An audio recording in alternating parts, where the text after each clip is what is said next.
Agora sim, eu fiz de propósito só para ver quem quer falar primeiro. Brincadeira, hein? Pronto. Falei para você, ninguém conseguiu ler meus lábios? Ninguém faz leitura labial aqui? Só escuto de ouvido?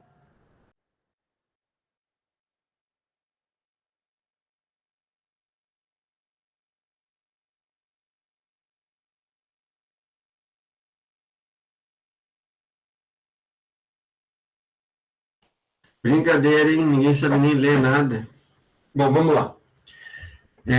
Coloquei lá para vocês as avaliações do bimestre, basicamente o mesmo modelo dos outros bimestres. Então, vai valer aí direitinho para vocês, acho que está tudo tranquilo. Nessa semana, segunda semana de setembro, nós também teremos nossa semana acadêmica, então, para ajudar vocês a desaparecer um pouco, são quatro, quatro noites e algumas manhãs para quem conseguir assistir, de oficinas, ligadas à gestão, ligadas à inovação, comunicação, design, marketing, essas coisas todas. Quando vai ser, professor? Perdão, perdi. Vai ser dia 14, 16, 21 e 23. São 4 dias separados, não é 14 a 16, é 14 e 16, 21 e 23. Então, vocês têm basicamente uma prova só por dia para dar tempo também de fazer isso aqui. E nesses dias também, 14, 16, 21 e 23, teremos oficinas, começa 10 horas, 9 horas, para quem puder assistir tudo pelo YouTube, vale horas para vocês. Tem que fazer inscrição, mas não tem nenhum custo, é só para fazer inscrição mesmo, para que nós tenhamos os dados de vocês e possamos fazer chamada depois e emitir os certificados. Mas eu vou avisar vocês oficialmente, com material, material online, com cada palestra. Então, vai ter gente de comunicação, marketing, inovação, branding, finanças, uma vai ser de open banking, depois vai ter ideias sobre novas competências. Então, vocês vão ter uma programação bem interessante para vários gostos diferentes. E depois, quem puder assistir, quanto mais puder assistir, mais vocês terão as horas de vocês para cumprir até o final do ano. São 160 horas até o final do ano, até o final dos anos, do curso, melhor dizendo, não é do ano, sobre atividades que vocês terão. Tá? Mas aí, a semana que vem, acho que até semana eu consigo já mandar para vocês.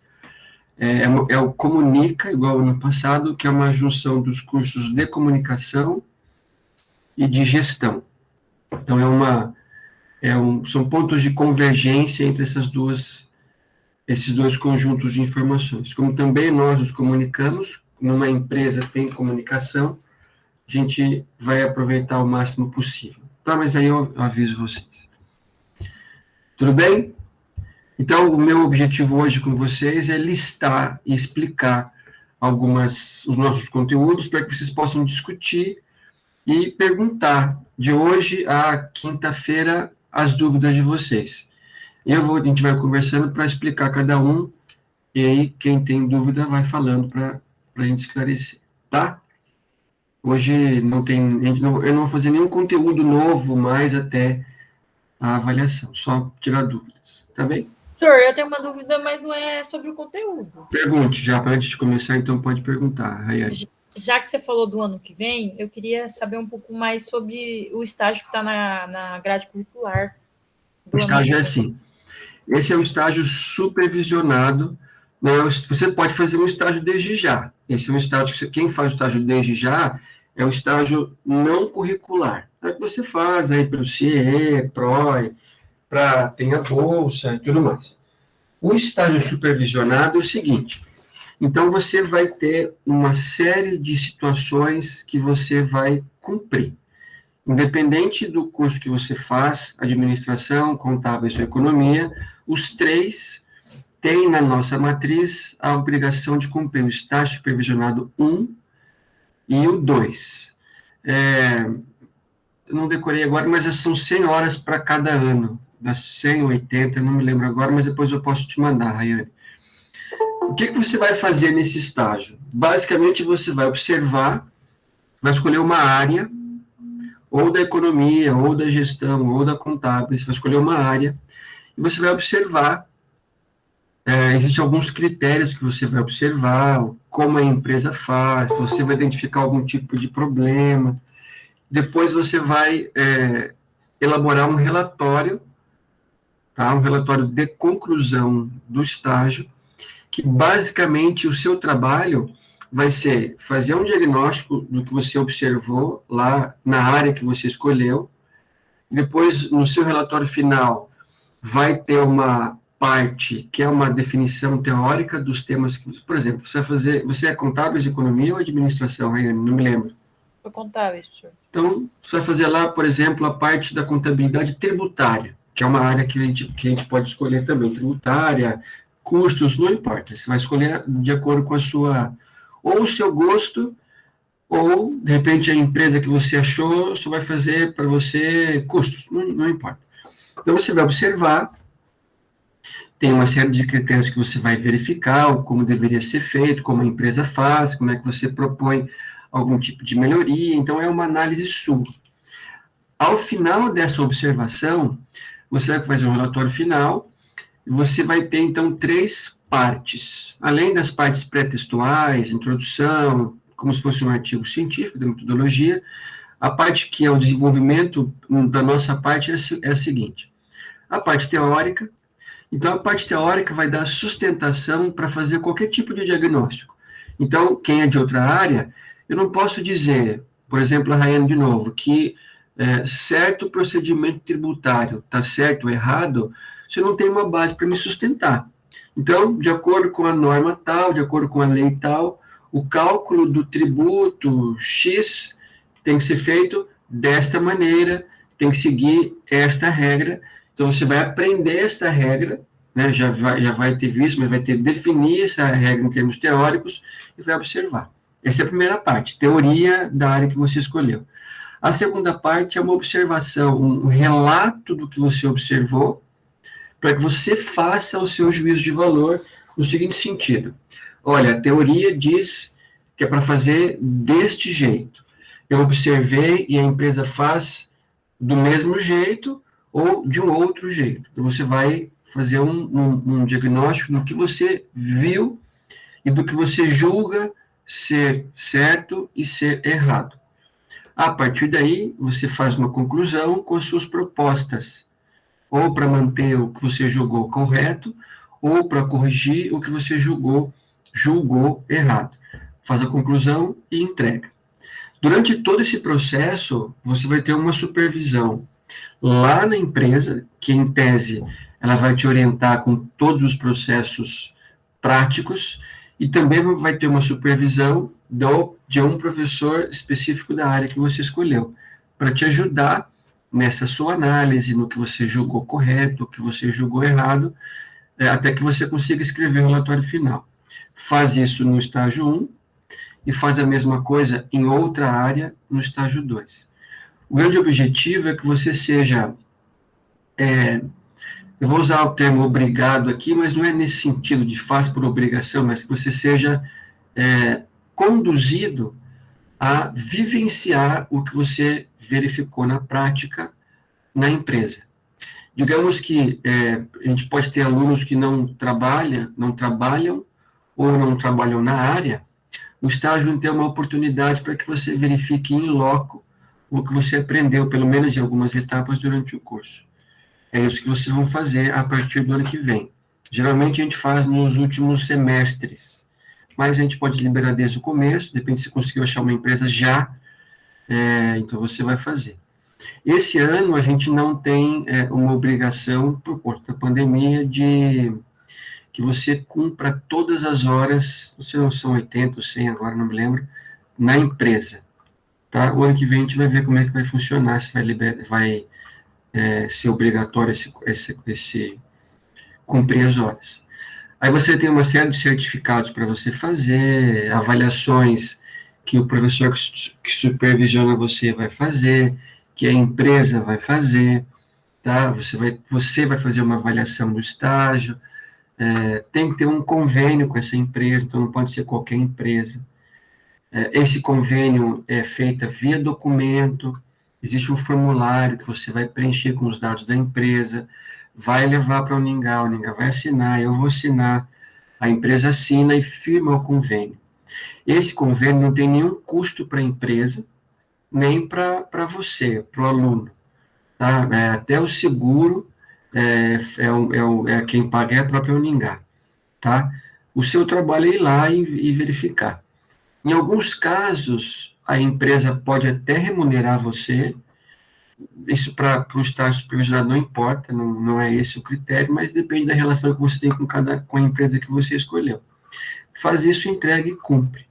O estágio, ele é assim, ele cumpriu ou não cumpriu. Então, você vai se a avaliação do professor diz que você cumpriu, você então fica apta a fazer o estágio 2 e você cumpre essa obrigação do estágio 1. Se alguma coisa de errado aconteceu durante o processo, digamos que você abandonou a empresa, não foi lá, não entregou nada, você não estará apta a cumprir o estágio 1 ou o estágio 2, você tem que fazer de novo esse estágio 1 ou 2. E o estágio, como qualquer disciplina, como as horas complementares também, eles são obrigações que vocês têm que ter para colação de grau. Então, sem ter feito o estágio, ninguém tem a possibilidade de concluir o curso e receber o diploma. Como também, se você não reprovou uma matéria e não fez de novo, você não vai se formar. Não cumpriu as horas complementares, idem. Então, basicamente é isso. Existe um manual de estágio, para você ver lá quais são as normas que você tem que cumprir, como é que você faz um relatório, o que você tem que escrever, tudo isso você vai receber ano que vem, e faz, assim, basicamente é isso aí. Respondi? Sim, professor, entendi. O que vocês podem, de repente, fazer, desde já, para quem quer adiantar alguma coisa, é pesquisar uma área de atuação em cada curso. Então, a contabilidade tem as suas áreas, a administração tem as suas, a economia também tem as suas. Meu Deus, quem que é? A gente vai discutir isso aí. E você pode ter algum tipo de... Oi? Quem trabalha, no caso, tem que sair para fazer o estágio? Não, quem trabalha, existe no manual também uma previsão nesse sentido. Então, você não precisa parar de trabalhar para você fazer o estágio. Você pode fazer o estágio onde você trabalha, é só você, de repente, direcionar, pelo menos, não a sua função prática, mas a sua observação, pelo menos, para que você consiga adequar alguma área do curso que você faz e cumprir. Por exemplo, você faz ADM, né? Ou não? Faz contábil? Sim. Aí, por exemplo, eu estou estagiando agora. Aí vamos supor que eles me efetivam. Aí, como que faz daí? Você vai fazer onde você trabalha. Não tem problema. A não ser que você queira fazer outra empresa, mas não há necessidade. Ninguém vai deixar, pede demissão para você fazer o estágio, porque você não consegue arrumar outro emprego. Não é essa a ideia.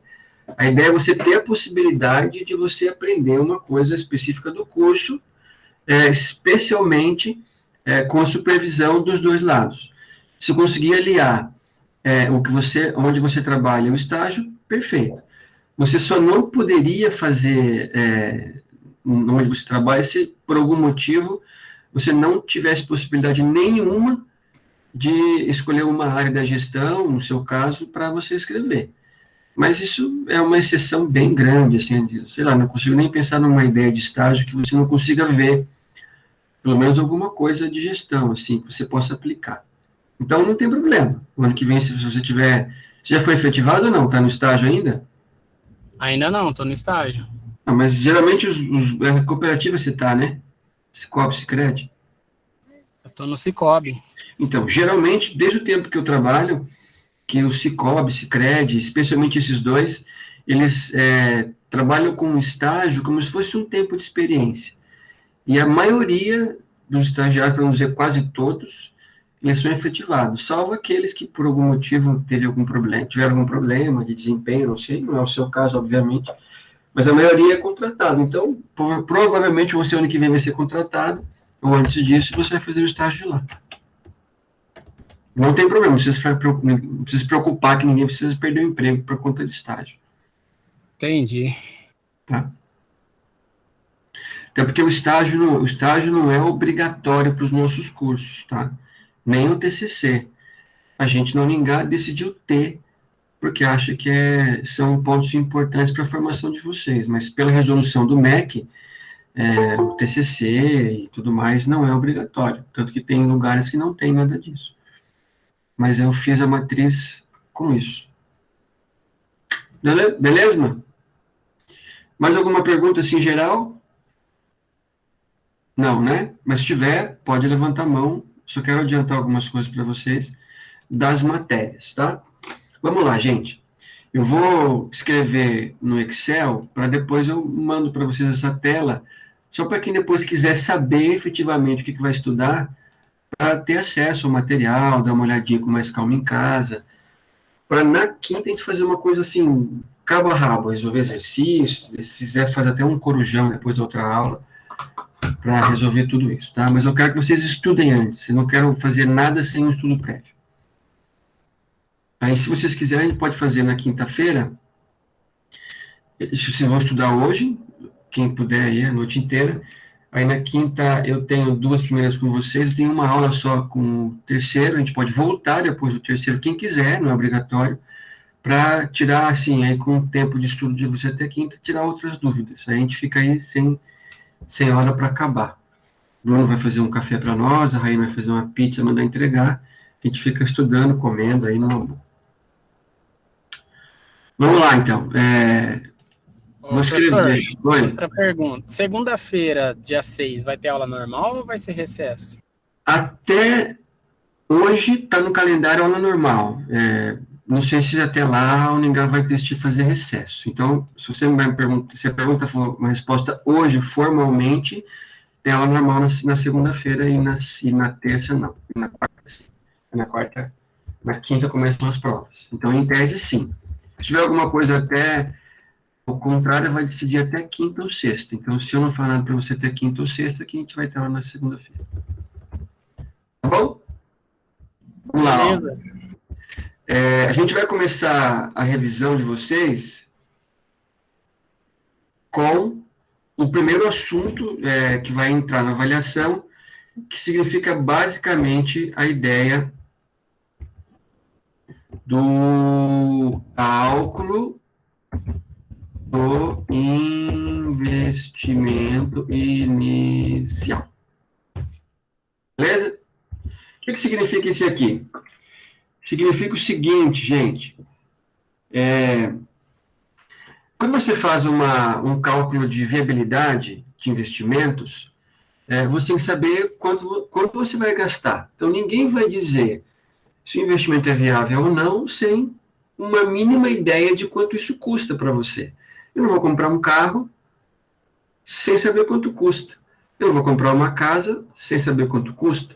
Eu não vou investir, sei lá, em ações, eu vou comprar uma ação da Petrobras sem saber quanto essa ação custa.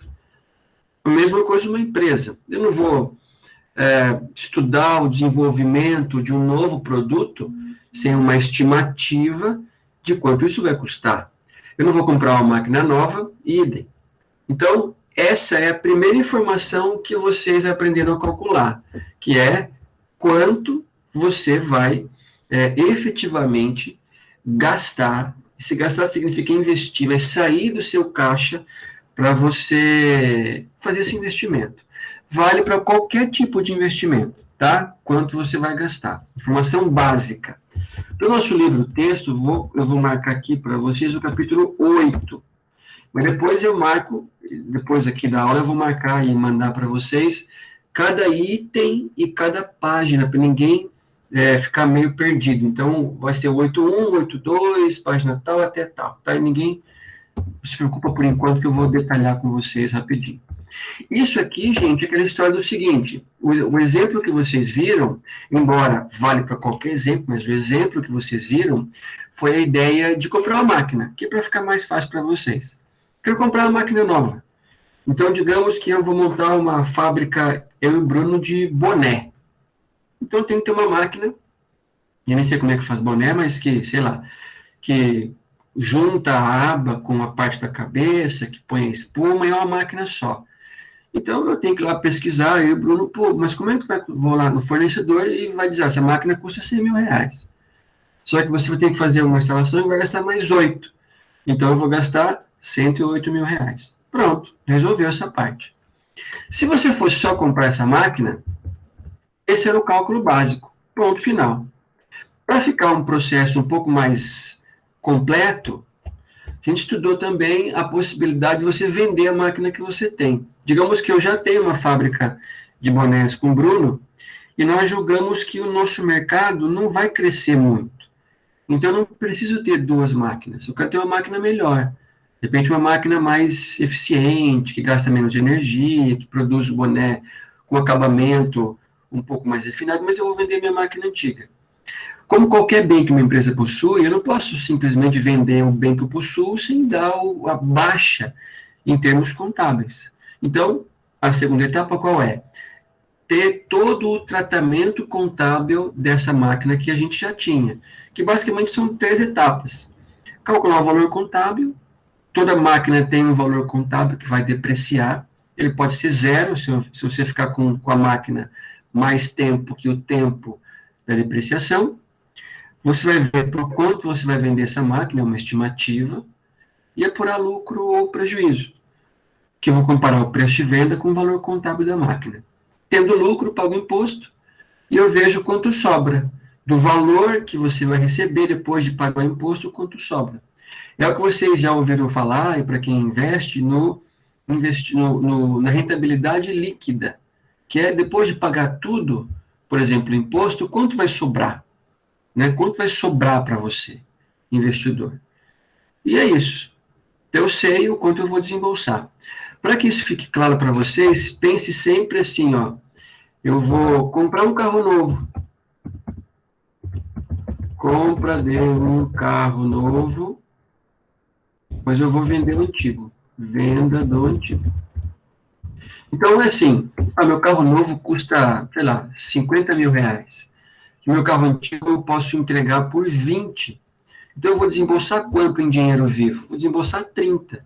Porque dos 50, que é o meu carro novo, eu estou pagando com 30 em dinheiro, que sai do caixa, e 20 que vem da venda do carro antigo. Então, eu vou desembolsar 30. Aqui o que importa é quanto você vai desembolsar, porque o bem antigo não vale. Tá? Essa é a ideia básica. O outro conjunto de informações que vocês têm que ter para calcular e para saber se é viável ou não são as entradas de caixa. Lembra? Entradas de caixa. Vou colocar aqui o termo incremental porque eu vou... Ainda é o capítulo 8, tá? Só que depois é um outro tópico que depois eu vou falar para vocês qual é. É isso. A nossa máquina, que eu comprei com o Bruno, eu tenho que pensar o seguinte: quanto que essa máquina vai gerar de receita para o meu negócio? Quantos bonés eu consigo fabricar por mês, por exemplo? E se eu fosse vender todos os bonés a certo preço, quanto eu receberia dessa máquina exclusivamente? Aí, quanto que essa máquina gasta para fazer esses 100 bonés por mês? Energia, manutenção, sei lá, óleo, mão de obra, quanto que ela gasta? Eu consigo, então, fazer um cálculo, que é uma fórmula que ninguém vai decorar, para que você consiga perceber o seguinte: dessa máquina que eu quero comprar, quanto ela vai gerar de caixa? Que eu consigo, então, discutir o investimento de modo mais concreto, que é quanto eu vou gastar e quanto eu vou ganhar ao longo do projeto. Então, eu tenho gasto e ganho. Gasto e ganho. Quando você fala em viabilidade, se tiver alguma coisa, pode perguntar, viu? A viabilidade, gente, viabilidade vem do investimento. Ele vem com essas informações prontas, que já é o capítulo 9, tá? Capítulo 9. Quais informações são essas? Quais informações são essas? Pensem, por exemplo, num projeto. Então, eu tenho lá, ano zero, eu vou investir, vou colocar negativo, 30 mil. A minha máquina vai custar 30 mil reais. Já levando em conta que eu estou vendendo a máquina antiga, eu vou desembolsar 30 mil reais. Essa máquina vai ter uma duração de, sei lá, 3 anos. É o tempo que eu quero ficar com a máquina, porque eu não quero fabricar esse boné até o final do ano. Quero fabricar outros bonés, tenho que comprar outra máquina. Então, eu tenho lá 3 anos. Aí eu tenho que saber quanto que esses 3 anos vão gerar de retorno para a empresa. Ah, vão gerar 12 mil.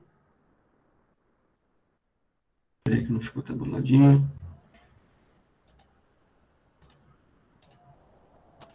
12 mil, 15 mil, último ano vamos vender 20 mil. Poxa, o que eu espero, hein? Para saber se é viável ou não.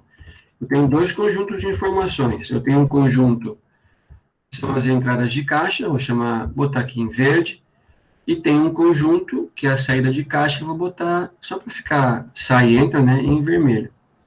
O que a gente espera, hein, para ser um investimento viável? A gente espera que os ganhos sejam maiores do que o gasto. Simples assim. Então, o que é ser viável? Você quer perguntar, puxa, mas o que é investimento viável? Os ganhos precisam ser maiores do que o gasto. Se isso acontecer, é viável. Se não acontecer, ele é inviável. Eu vou perder dinheiro. Tá? Uma característica importante para vocês pensarem sempre é o seguinte: tudo isso aqui é previsão. Nada aconteceu ainda. Em termos ideais, eu não vou investir para depois saber se é viável. Concordam? Eu preciso saber ter uma estimativa antes, se é viável ou não, para depois pensar em investir. Do contrário, digamos que eu faço investimento, eu descubro que ele não é viável, eu já fiz. Por mais que eu retorne, né, tente retornar o que eu tente desinvestir, eu posso perder alguma coisinha. Eu vi várias vezes, alguns exemplos uma vez, com quem investiu em food truck. Para quem não sabe, aqui em Maringá você tem uma norma municipal que você não pode ter um food truck e andar pela cidade, parar em qualquer lugar e começar a vender. São só em alguns locais pré-definidos. Mas tem alguns, acho que eu vi um outro caso de relatos que a pessoa comprou imaginando que ele podia fazer isso. Hoje eu vou lá na empresa tal, vou parar o meu truck lá e vou vender. Amanhã eu vou na outra escola e vou vendendo. Então, algumas pessoas não observaram bem algumas questões e, por não conseguir vender em qualquer lugar, só vender em alguns eventos, em alguns locais, a receita que eu tinha planejado antes, podendo viajar e sair, ela vai se frustrar, vai ser menor do que eu esperava. Podendo, então, quando for aplicar, o negócio passe a ser inviável. Mas eu já comprei o caminhão, já reformei tudo, já contratei gente, então, por mais que eu venda, já não vai ser a mesma coisa, eu vou vender, o caminhão vai estar usado, eu posso não achar um comprador que pague o que eu gastei, então é essa a ideia. Nada que ainda aconteceu, tá? Bom, basicamente, viabilidade é isso, comparar ganho com gasto, esperando que os ganhos sejam maiores que o gasto. Mas, como é que a gente vai fazer isso de modo mais sistematizado? Então, existem 3 ferramentas básicas que você vai calcular para saber se é viável ou não, tá? Que é o payback descontado. O payback, ele é um indicador, são todos indicadores, tá? Que ele vai te dar uma informação em tempo de recuperação. Em quanto tempo você recupera o dinheiro que você investiu? 1 mês, 2 meses, 24 meses, ou você não recupera, se for o caso, tá? Tem lá, vou colocar abreviado, mas valor presente líquido. Valor presente líquido. Valor presente líquido. Que dá uma resposta em unidades monetárias. Vou botar em dinheiro aqui. Grana. Então, aqui é quanto sobra ou falta. Então, lembre o seguinte, como é que você calcula o VPL mesmo? Eu pego o que eu ganho, se eu somar isso aqui pura e simplesmente, é 47. Né? Eu gastei 30, eu teria um VPL de 17. positivo, porque 47 menos 30 dá 17. Você faz ganho menos gasto. Então, eu teria uma sobra de dinheiro em relação a esse investimento, que é 17 mil reais. Então, ele é viável. O que falta definir, eu não vou cobrar isso agora, mas só para que vocês pensem, é o seguinte, tá, em 3 anos, aqui eu não descontei nada ainda, mas é um erro, mas só para que vocês entendam, 3 anos, se tudo der certo, vai sobrar 17 mil. Então, eu não posso negar se o que está aqui acontecer, que o projeto é viável. Agora, isso aqui é futuro. Nada disso é garantia que vai acontecer realmente como está aqui. Quem garante que eu vou vender 12, 15, 20? Eu posso vender 10, 10 e 12. Não sei. Então, existe um risco de não dar certo, por vários motivos. Concorrência que entrou no meu bairro e foi muito pesada comigo, uma norma que eu não conhecia e preciso atender, o produto que eu vendo, as pessoas não gostaram, ou é um preço muito caro e na crise ninguém compra, enfim. São N possibilidades que podem atrapalhar você, que é o risco. Então, a sua pergunta é a seguinte, ganhar 17 mil reais compensa o risco? Não tem resposta certa, compensa ou não compensa. Depende de cada analista. E como é que esse analista vê a empresa, vê o ramo, vê as condições políticas, econômicas do país, fora do país, e aí vai. Então, cada um tem o seu critério para avaliar risco e retorno, e cada um tem o seu perfil entre mais agressivo ou mais conservador, e vai avaliar isso. O que ninguém vai contestar numericamente se é viável ou não pelas contas prontas. Mas se você vai investir ou não, depende muito da sua perspectiva. E outro índice é a TIR, taxa interna de retorno. Retorno. Aqui é rentabilidade percentual. Então, o projeto rendeu 10%, vai render, que não comprei ainda, vai render 15%, e assim por diante. Então, na realidade, gente, é a possibilidade que você tem de medir uma rentabilidade não em tempo, ou melhor, você pode medir em tempo, você pode medir em dinheiro, ou pode medir em percentual.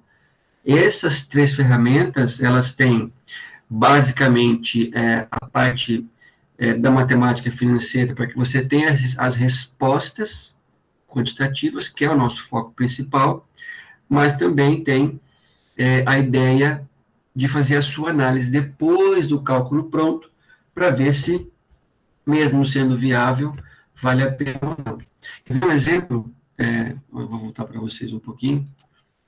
Eu estava olhando, acho que foi no jornal de ontem, não sei, que pelo aumento recente dos combustíveis, tem muito Uber, né, pessoal que dirige aí por aplicativo, que quase não compensa mais pagar o aluguel do carro, gasto com combustível, e não sobra nada para ele. Então, uma operação que até então ninguém imaginava que ia subir tanto a gasolina assim, subiu, e para esse tipo de profissional, em alguns casos, inviabiliza até a operação normal. Mas é a previsão, isso faz parte do risco. Então, será que quando você alugou um carro, você sabia que ia dar certo sempre? Não, você esperava que ia dar certo. Mas como alguma variável mudou, não deu mais.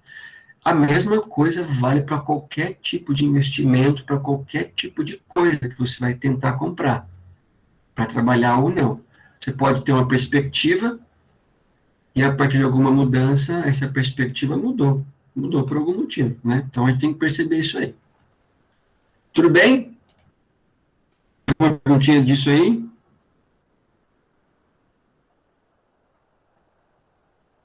Tudo bem.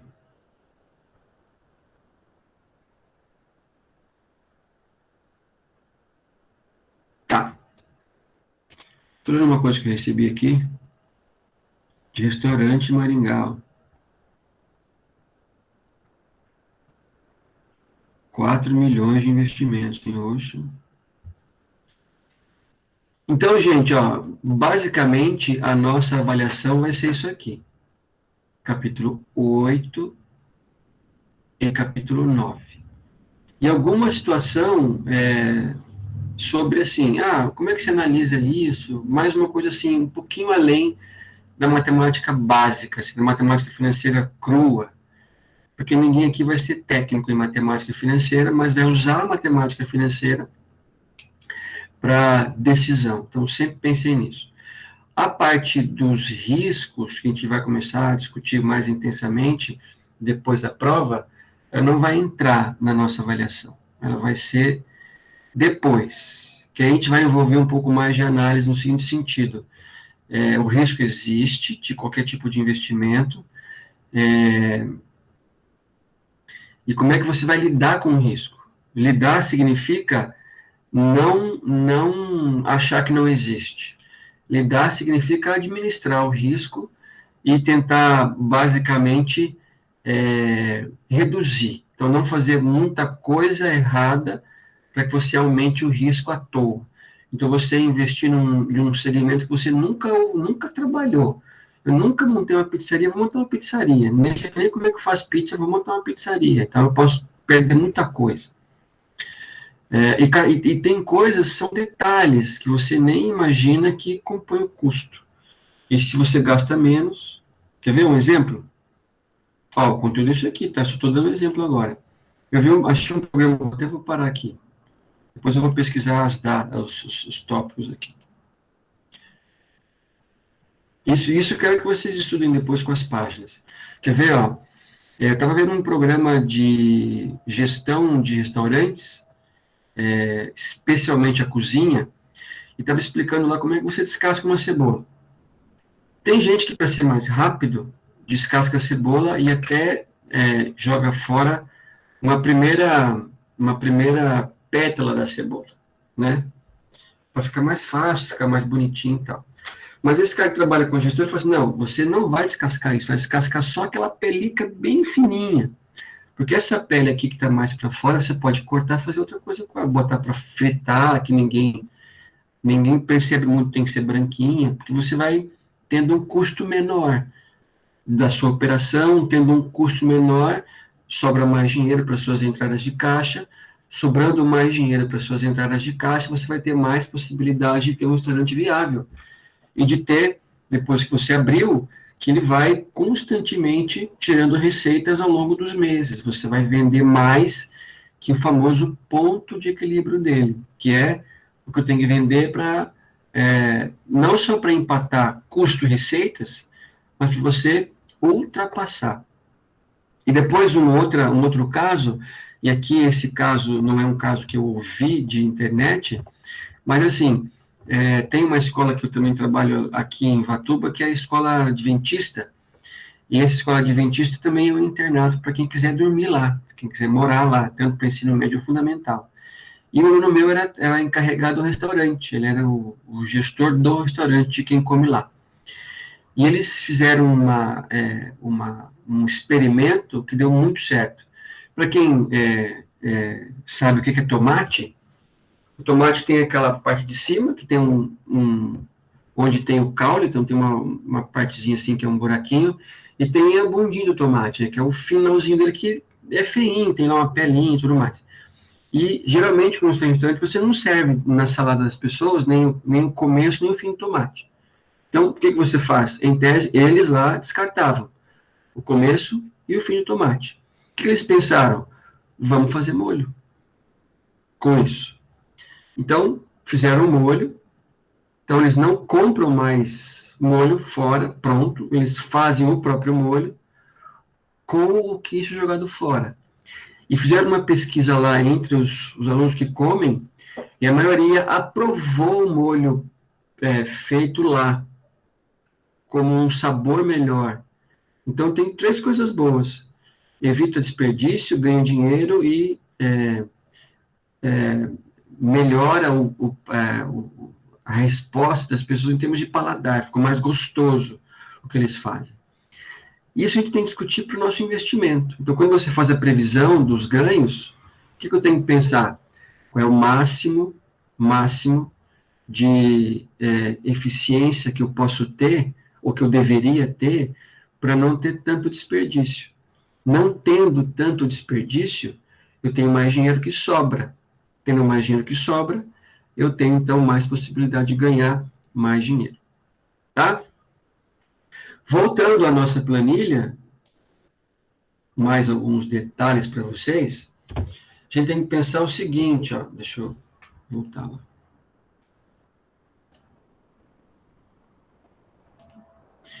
Lembram que eu falei para vocês que matemática financeira tinha um princípio básico que vocês nunca devem esquecer?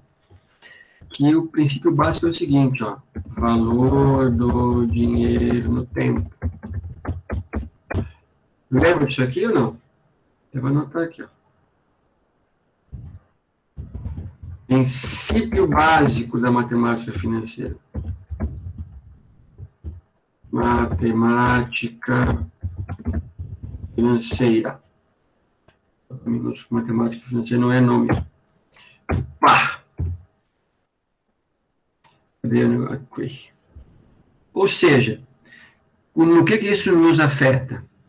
Nos afeta que eu fiz uma continha no comecinho, foi bem uma continha bem simples, lembram? Somei os 3 aqui, deu 47, e com 30 disse que era viável. Mas eu não posso fazer isso, porque esse 12 eu só vou ganhar daqui a um ano, o 15 daqui a 2, e o 20 daqui a 3. E o gasto de 30, se eu decidir fazer, eu vou fazer hoje, né? Vou fazer amanhã, vou fazer nesse ano, que é o tempo de agora. Então, qual é a ideia? Eu preciso colocar todo mundo numa mesma unidade de tempo. Qual que é o mais lógico aqui?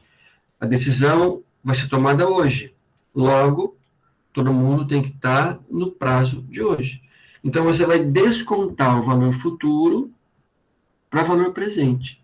Para você fazer esse desconto, que vocês viram lá desde o juro composto, no primeiro bimestre, juro composto, eu tenho que ter uma taxa.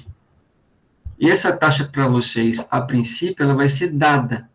Mas já comecem a pensar que na prática essa taxa não é dada. Não existe taxa dada. Nada cai do céu no termos de cálculo. Essa taxa vai ser calculada. Eu já acho que eu adiantei algumas coisas, mas se não adiantei, eu não vou adiantar agora. Só para adiantar um pouquinho, para dar um spoiler, essa taxa tem a ver com os passivos onerosos da empresa. Então, se eu faço um empréstimo muito caro, se eu uso dinheiro muito caro, a minha taxa vai ser mais alta. Se eu uso um dinheiro mais barato, se eu sou mais eficiente, a minha taxa vai ser um pouco mais baixa. Mas, por hora, ela vai ser dada para vocês. Então, tanto o payback descontado, cadê essa técnica? Aqui. Tanto o payback descontado, quanto o valor presente líquido, quanto a taxa interna de retorno, eles são ferramentas que levam em consideração o valor do dinheiro no tempo. Então, a conta que você consegue ter de resposta, ela é bem completa nesta perspectiva. Joia? Bom, para vocês resolverem esses problemas, vocês vão ter que ter alguma ferramenta em mãos, ou a HP, ou o próprio Excel, ou algum site. Já mostrei para vocês hoje uma Faz a Conta, que ele faz a conta de VPL, Payback Descontado e TIR. Payback eu não me lembro, mas VPL e TIR ele faz. É só você clicar lá, botar os dados, pá, já resolve para vocês. Porque o foco é saber resolver, saber discutir o que significa e tudo mais. Tá? E aí também vocês viram o gráfico de VPL e TIR. Lembram ou não? Eu só acho aqui bacana para a gente discutir.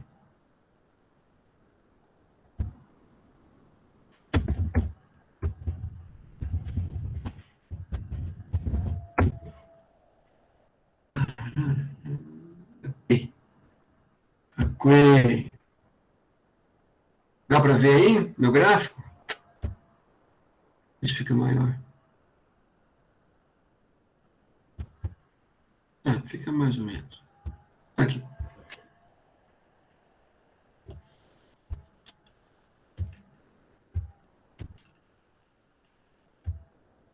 Oxe, sumiu.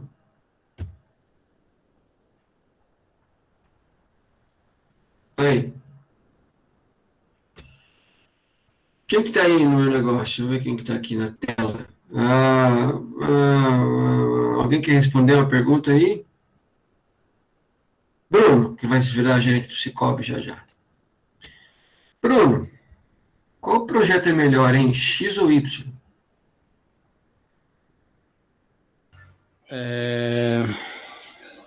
X. Por quê?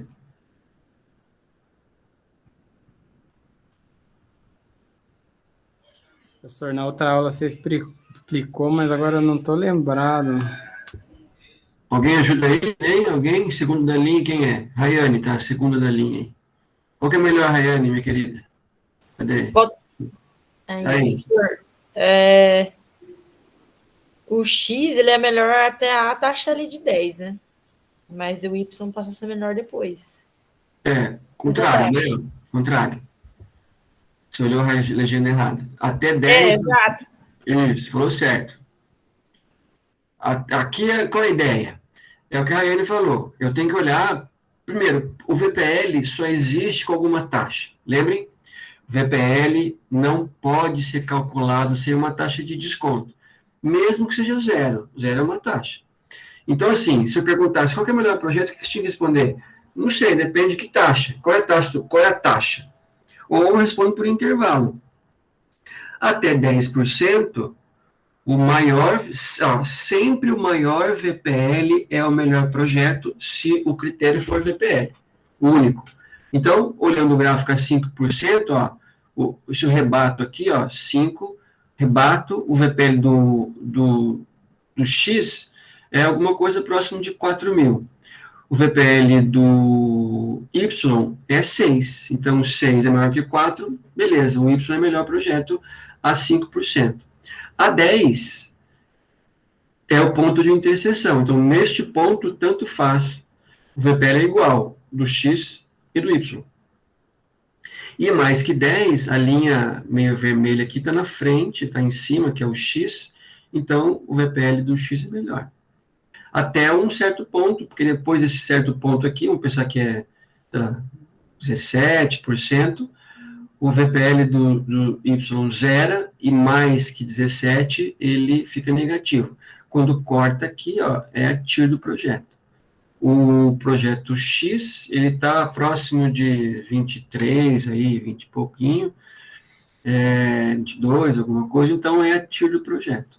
Então, saber ler esse gráfico nessa perspectiva, e saber esse conflito entre VPL e taxa interna de retorno. Fora isso, é isso que vou estudar. Nada muito fora desse negócio aí.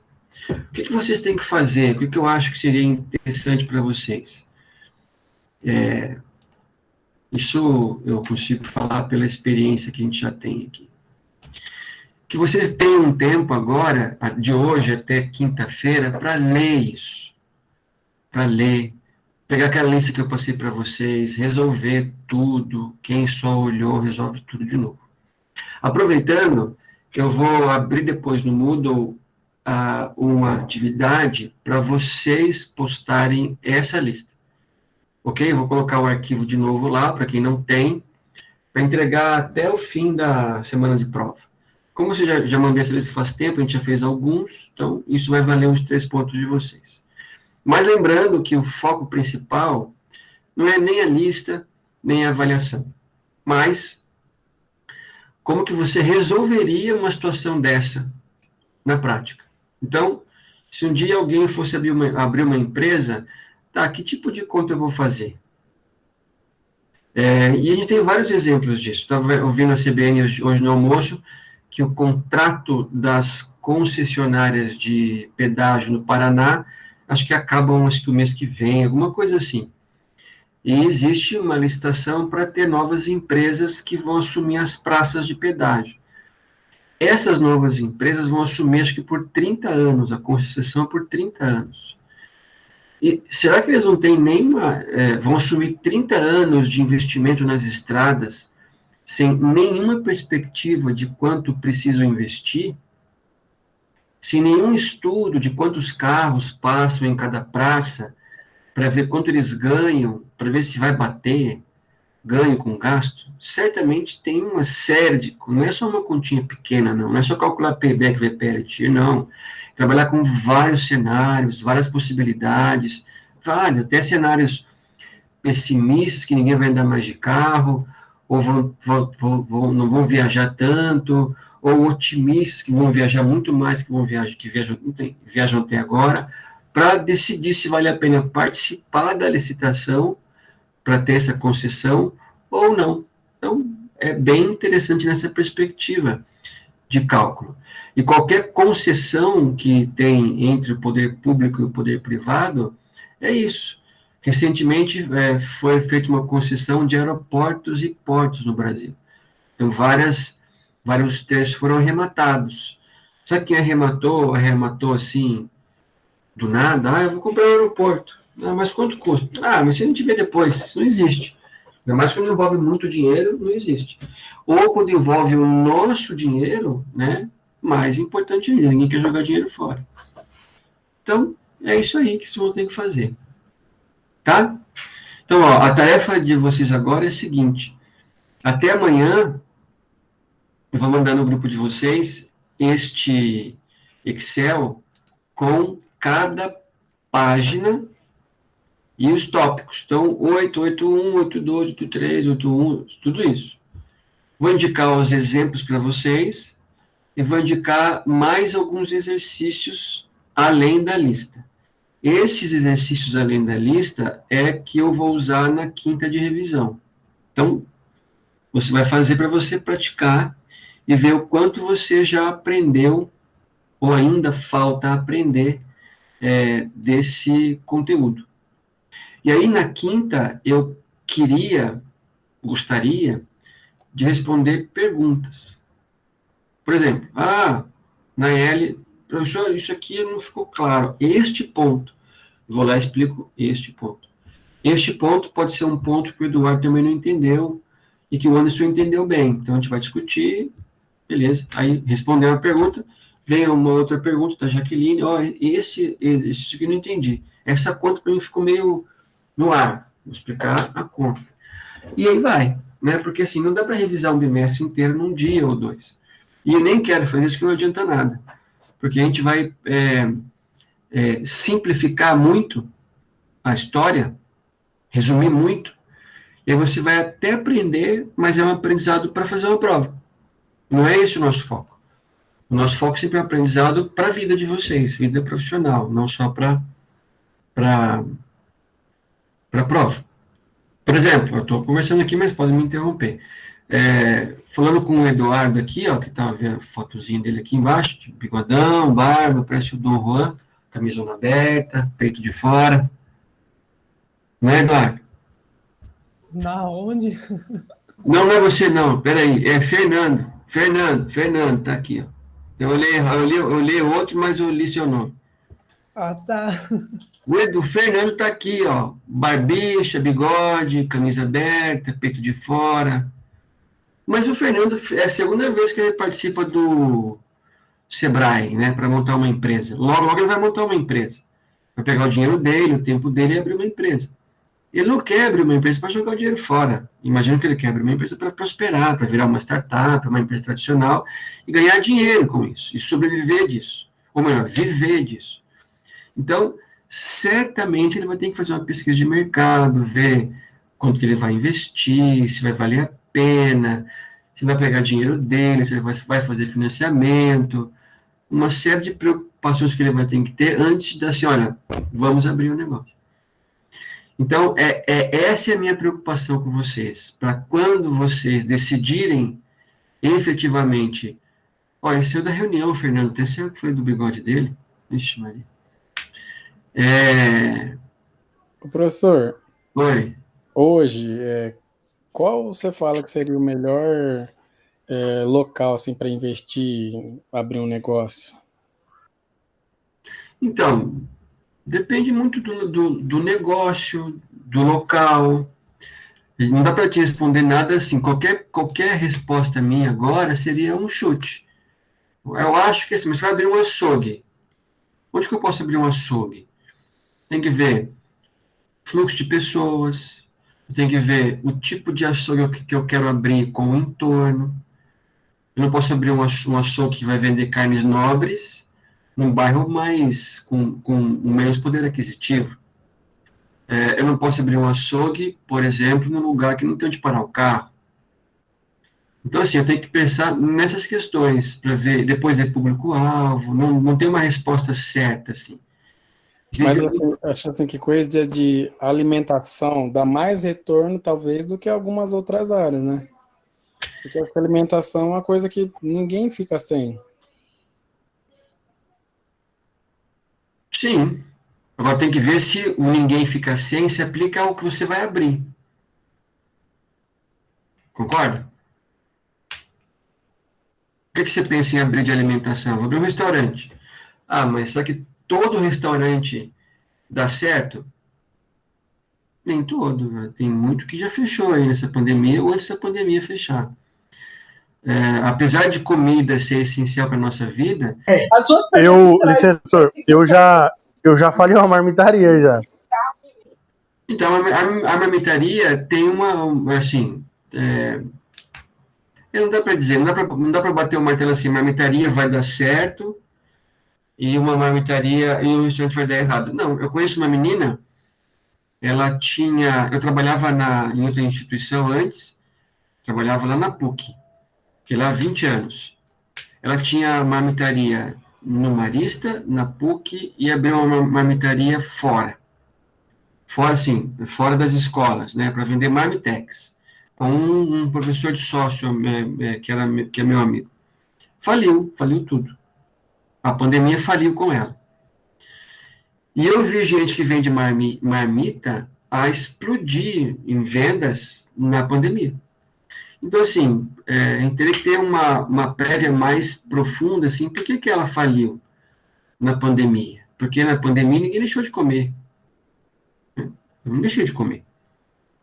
E por que o outro bombou? O que ele tem que o outro não tem? Então, depende. A resposta mais correta, Bruno e Anderson, é o seguinte: eu tenho que pensar primeiro, antes de pensar Eu entendi, o senhor repete, fazendo favor? O que você falou? Repetir?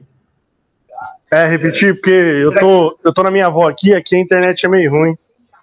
Eu falei o seguinte: a resposta mais correta, antes de pensar onde abrir, é pensar assim: o que eu vou abrir? A ideia de resolver um problema, que tipo de valor eu vou entregar para o meu cliente? É praticidade, qualidade, é um preço justo, isso para qualquer produto. Quem é meu público-alvo? E depois, entre outras coisas, onde eu vou abrir. Para quem estuda marketing, é um dos 4 P's: preço, praça, promoção e público, que é a praça.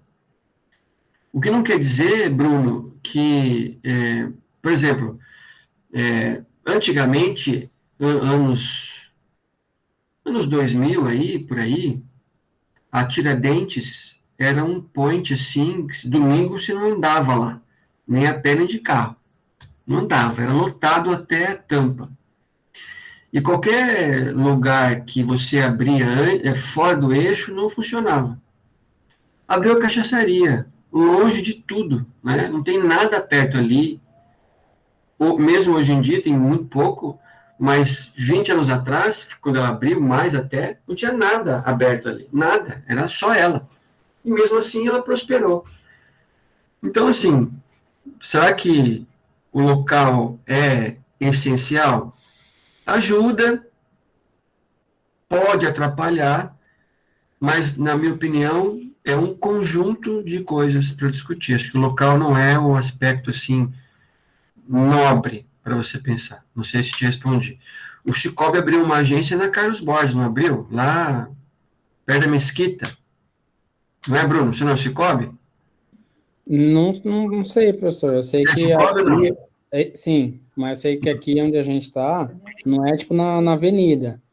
Aí o pessoal tá querendo ir para a avenida porque é mais visível, então pode ir era uma agência que tinha na Teixeira Mendes, logo no comecinho ali, perto do Café Cremoso, da Marcos, Foi lá para Carlos Borges. Carlos Borges é Carlos Gomes, é da BB ali, que é a Avenida Nova, Carlos Borges.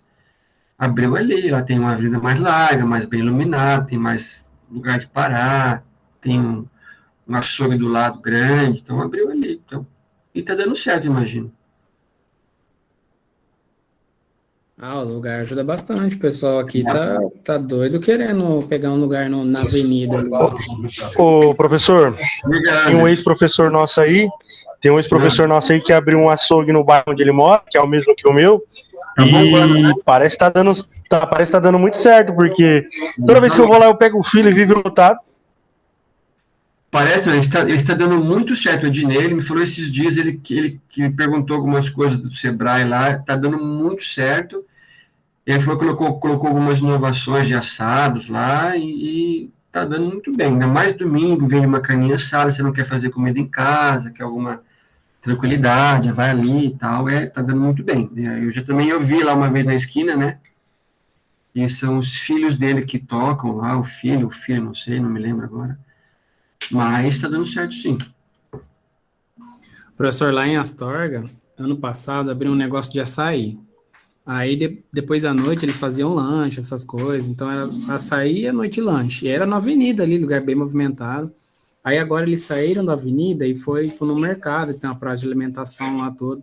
Eu não sei se lá onde eles estão agora é tão movimentado igual quando era na avenida lá. Sim. Tem diferença. Tem diferença, mas também, assim, não dá para você dizer que estar em um bom lugar vai ser suficiente para cobrir tudo. Ter uma empresa péssima, mas ser um ótimo lugar vai dar certo. Não é isso.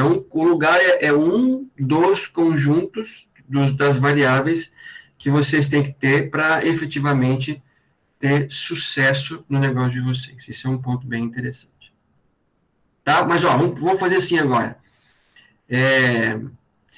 Estudem um pouco agora, e quem precisar, a gente vai discutir quinta-feira, 2 aulas.